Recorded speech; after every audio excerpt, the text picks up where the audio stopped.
นี่คือบักฮุงที่บดกนะครับพี่น้องเดี๋ยวสิพาไปเบิ่งบักฮุงที่ดกเป็นจังใดนะครับ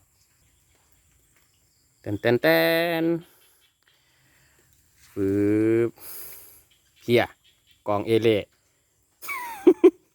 ดกก็มีปัญหาบดกก็มีปัญหาเป็นยังไงพอเฮ็ดยังไงดีเฮา